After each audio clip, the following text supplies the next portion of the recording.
Una de las corrientes filosóficas más notables del siglo XX ha sido el existencialismo, que hereda de Kierkegaard su preocupación por el hombre concreto y, sobre todo, la noción de posibilidad como vértigo angustioso que nos enfrenta a la permanente amenaza de la nada y el no ser.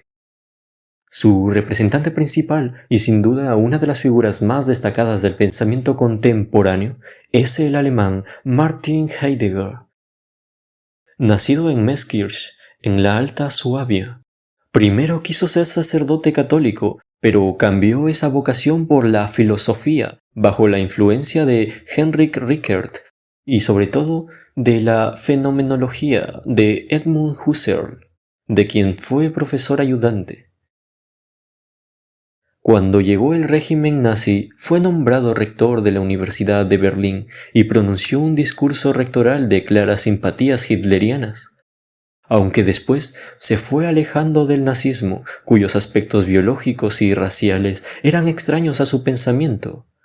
Nunca rompió explícitamente con él, ni mucho menos denunció sus atrocidades.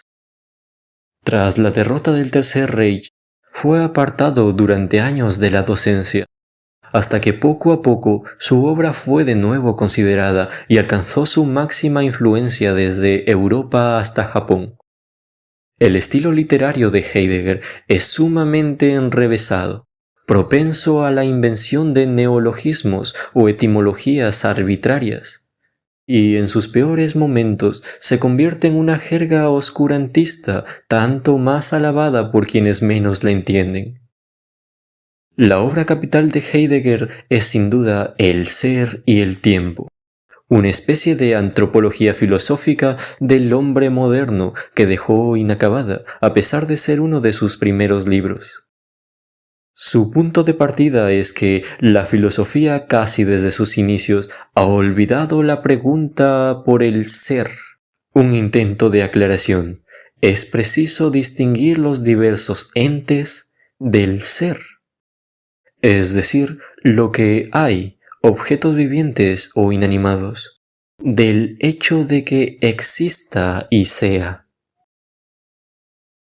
La metafísica occidental se ha dedicado a estudiar lo que hay, los entes, buscando por lo general un ente superior a los demás, que oficie como director en una gran orquesta más o menos armoniosa.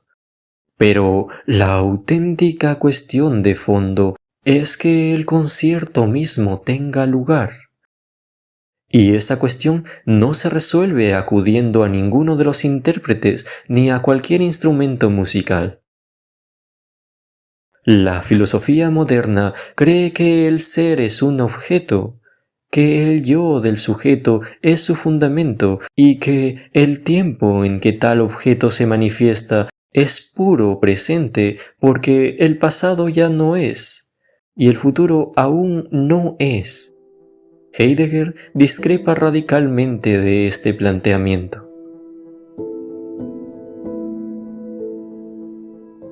Hay que volver a la pregunta por el ser, pero para no confundirlo con cualquier ente, hay que indagar en qué consiste ser para el ente que conocemos más directamente, es decir, nosotros mismos. La forma característica del ser del hombre es el Dasein, la existencia, que consiste en verse arrojado al mundo y tener que debatirse en la incertidumbre de la historia. De dos formas puede existir el hombre, de manera inauténtica y de manera auténtica. De manera inauténtica consiste en atenerse a lo que se hace, se dice, se piensa o se venera, y por tanto dejarse llevar por lo que nos viene de fuera y no descubre, más bien oculta, lo auténticamente nuestro. Esta existencia inauténtica no es necesariamente mala. No solo las modas y rutinas forman parte de ella, también las normas éticas y las leyes establecidas. Pero es inferior y no puede revelarnos la verdad del ser. Una de las formas inauténticas más peculiares de la modernidad es la técnica, el tener a mano los objetos para ponernos al servicio de lo que Nietzsche llamaba voluntad de poder. Para Heidegger, la técnica constituye el mayor peligro de que el hombre olvide y vaya en contra de su relación auténtica con el ser. Para descubrir su existencia auténtica, el hombre debe volver a lo auténticamente suyo. La libertad de las posibilidades y la correspondiente angustia que las caracteriza por partida doble. La angustia de ser uno mismo y nada más que uno mismo, de la que ninguna ayuda social puede aliviarnos, la angustia de la vida. Y la angustia de estar siempre ante el no ser y de marchar inexorablemente hacia él.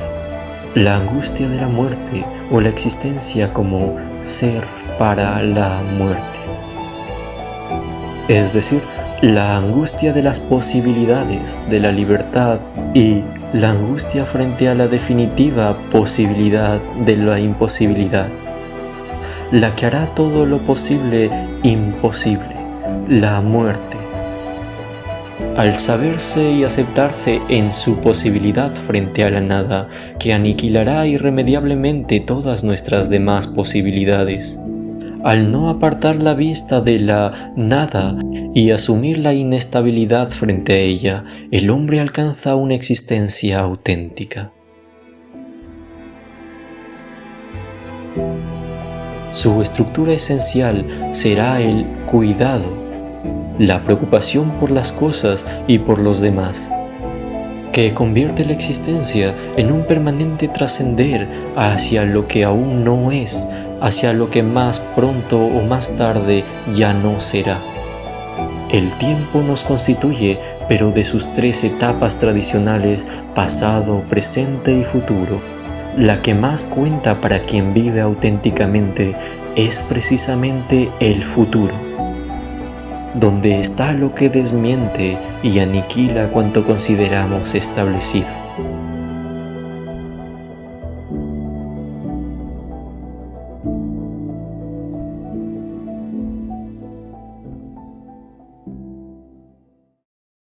Heidegger fue un autor intelectualmente decisivo, pero de lectura difícil, y por tanto no muy popular. Sin embargo, el existencialismo llegó a ser una auténtica moda en Europa, que influyó no solo en la manera de pensar y expresarse de una generación, sino también en la forma de vestir, de cantar, de hacer cine, etc.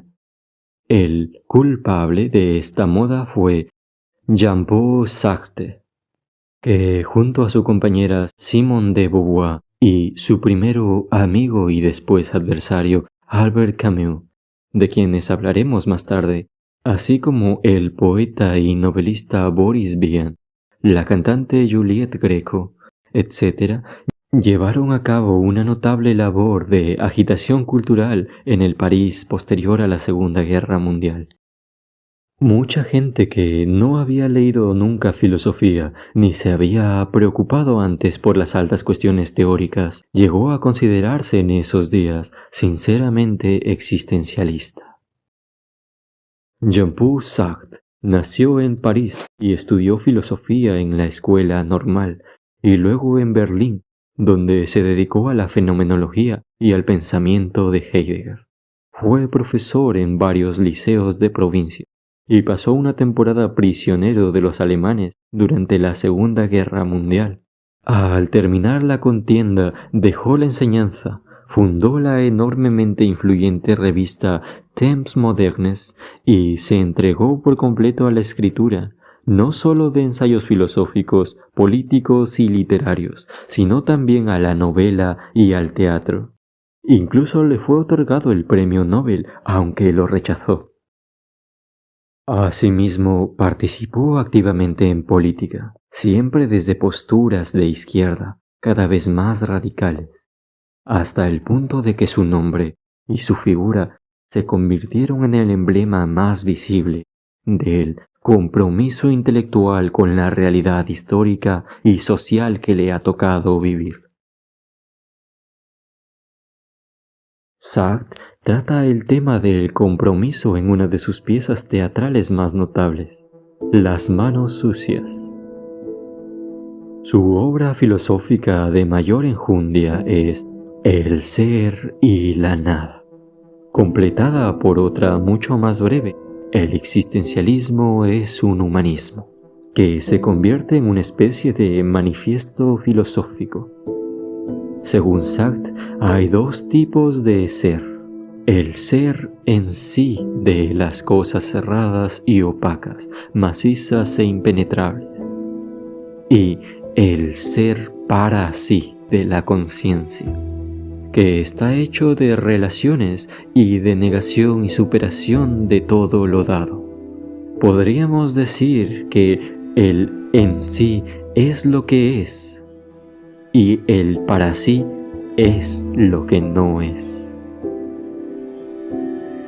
Imaginemos uno de esos decorados que tenían los antiguos fotógrafos, en los que aparecía pintada la figura de un torero o un buzo, pero con un agujero a la altura de la cara, para que quien iba a ser fotografiado se asomase por allí y de ese modo se incorporase al retrato.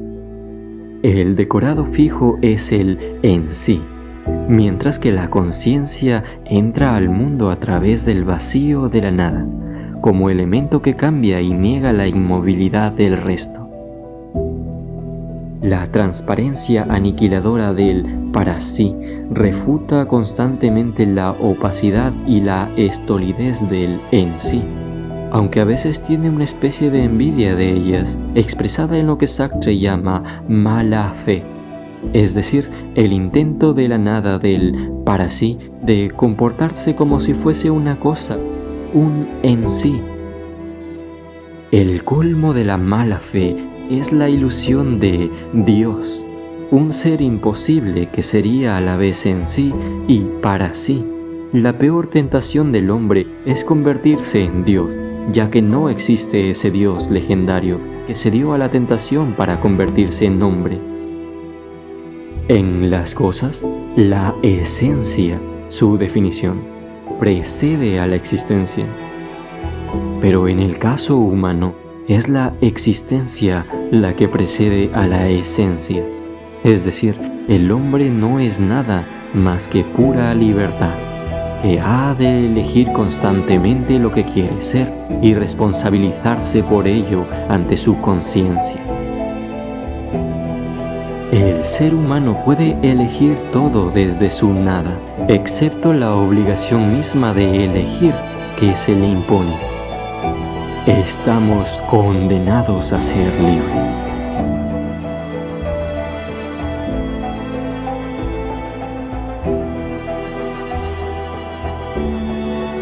En sus primeras obras, Sartre promete constantemente una moral que nunca llegó efectivamente a escribir.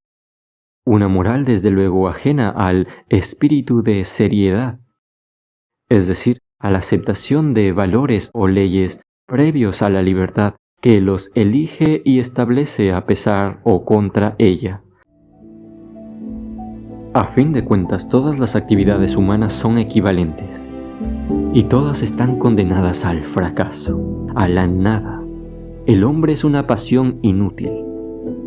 Lo mismo da a optar por ser un borracho que no sale de su casa ni se aleja de su botella, que un líder popular que trata de llevar al pueblo hacia las altas metas. El para sí de la conciencia es también para otro, y entra en relación dialéctica de antagonismo o deseo con otras conciencias por medio del lenguaje, el amor, la indiferencia o el odio.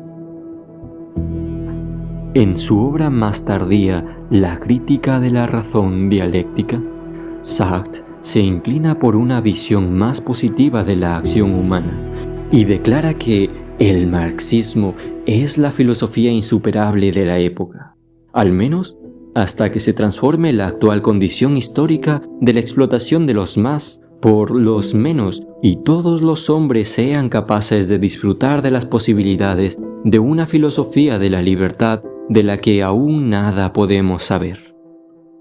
Gran parte de las ideas filosóficas de Sartre no se encuentran, sin embargo, en sus ensayos, sino en sus obras literarias, sobre todo en novelas como La náusea, en su reflexión autobiográfica Las palabras, o en dramas teatrales como Las moscas, A puerta cerrada y El diablo y el buen Dios.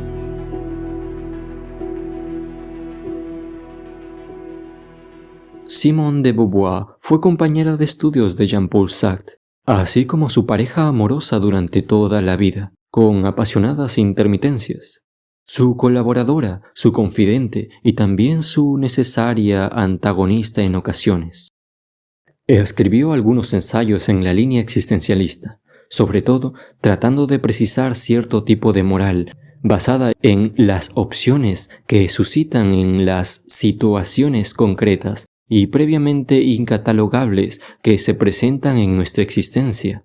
Su novela Todos los hombres son mortales plantea la incompatibilidad entre la libertad del ser humano y la hipótesis de la inmortalidad. En otras novelas como La invitada o Los mandarines, narra las incidencias intelectuales y sentimentales del grupo existencialista. Mucho más conmovedora es su crónica, La ceremonia del adiós, escrita tras la muerte de Sartre y que cuenta sin complacencias los últimos años de su relación con él. Pero sin duda, lo mejor de su trabajo teórico son sus dos obras que dedicó a sendos temas, en su día casi prohibidos y hoy de dominio común. En El segundo sexo, trata de la mujer y funda gran parte de los debates feministas posteriores, estableciendo que ser mujer no es un mero hecho biológico, sino la aceptación de un rol histórico y social, cuyas limitaciones predeterminadas se hacen pasar por determinaciones naturales. En la vejez estudia una realidad que la vida moderna intenta de mil maneras ocultar y denuncia la marginación e incluso el abandono en que viven los ancianos.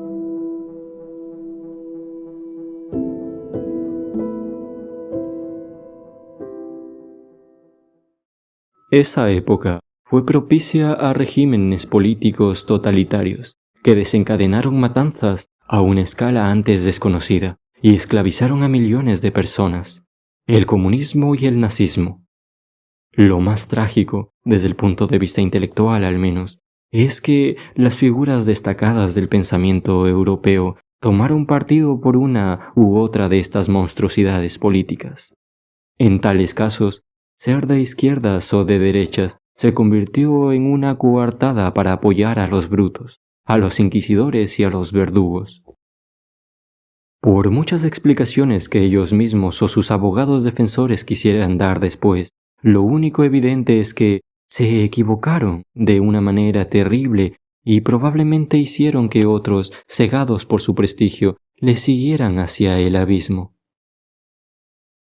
Heidegger se puso del lado de los nazis de manera clara e institucional, aunque fuese con todas las reservas y sutilezas mentales que se quieran, y Jean-Paul Sartre fue compañero de viaje, como entonces se decía, de los stalinistas, aunque su discurso teórico se mantuviese distante a ellos y adicto a la libertad. Incluso perpetró un prólogo al libro El proceso de Burgos de Gisèle Halimi, en el que defiende la actividad terrorista y sostiene todo tipo de tópicos criminales sobre el País Vasco y el ideario nacionalista. Hasta los más inteligentes tienen derecho a equivocarse, pero nadie puede exigir que hasta sus errores más trágicos sean admirados como aciertos. Por fortuna, contamos con el ejemplo lúcido y honrado de un intelectual que detestó ambos totalitarismos, el nazi y el bolchevique, con similar contundencia.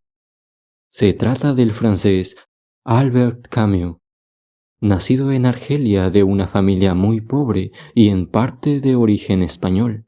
Su madre era menorquina. Camus fue sobre todo un espléndido escritor. Obtuvo el premio Nobel a la temprana edad de 44 años, un récord solo superado por Rudyard Kipling, que lo había obtenido a los 42, tanto en narrativa como en teatro. Aunque escribió al menos un par de ensayos de alto vuelo teórico, y en todas sus obras hay planteamientos de importancia filosófica. Participó en la Resistencia francesa. Intentó una mediación imposible en la guerra independentista de Argelia que superase los abusos del colonialismo sin ceder al terrorismo.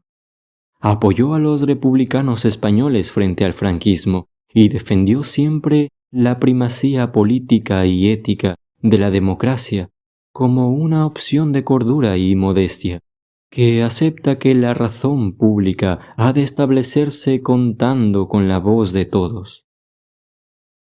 También fue un gran periodista, fundador y director del emblemático diario Combat, que se convirtió en la Francia de la posguerra en un modelo de periodismo ideológicamente comprometido, pero no sectario.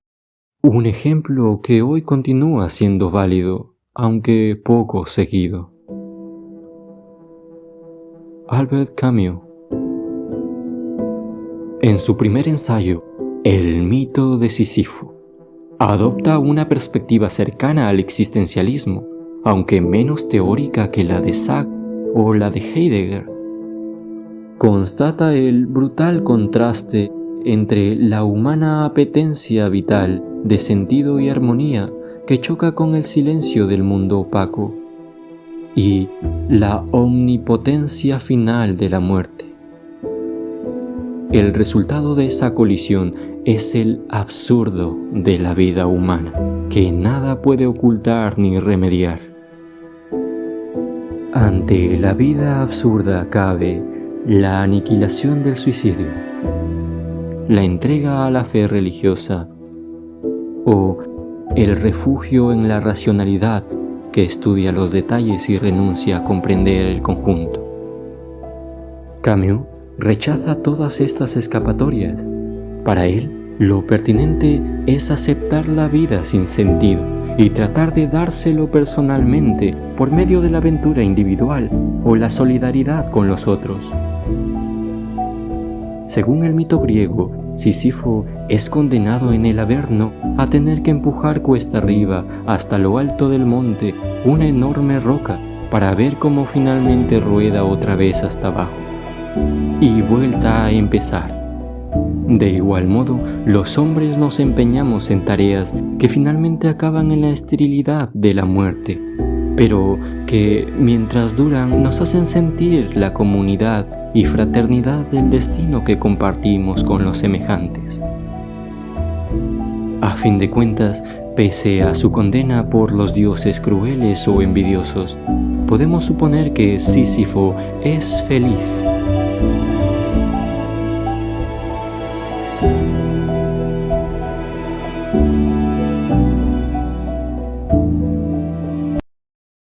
Su otro ensayo filosófico de envergadura es El hombre rebelde, un estudio de la rebelión humana contra su contradicción metafísica y absurda, y además contra la opresión histórica, basado no solamente en la consideración de las revoluciones políticas, sino también en el análisis de grandes obras de la literatura y el pensamiento.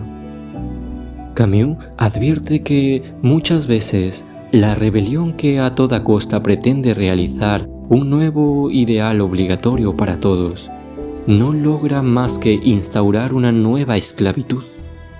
Aunque tenga orígenes generosos, si se la dedica a la entronización del hombre abstracto y olvida las necesidades humildes de los hombres de carne y hueso, pronto traiciona su propósito y corre hacia su destrucción y la de la libertad. Es preciso rebelarse, pero no contra la opresión, sino contra la ambición de absoluto. Nuestra rebeldía debe tener nuestra misma estatura, la de quienes compartimos las mismas miserias y pretendemos aliviarlas sin aspirar a volar por encima de nuestra condición. Como hace abnegadamente el doctor protagonista de su novela La Peste, que, pese a no creer en ninguna trascendencia, opta por quedarse en la ciudad infectada cuando todos huyen para cuidar a sus compañeros de humanidad.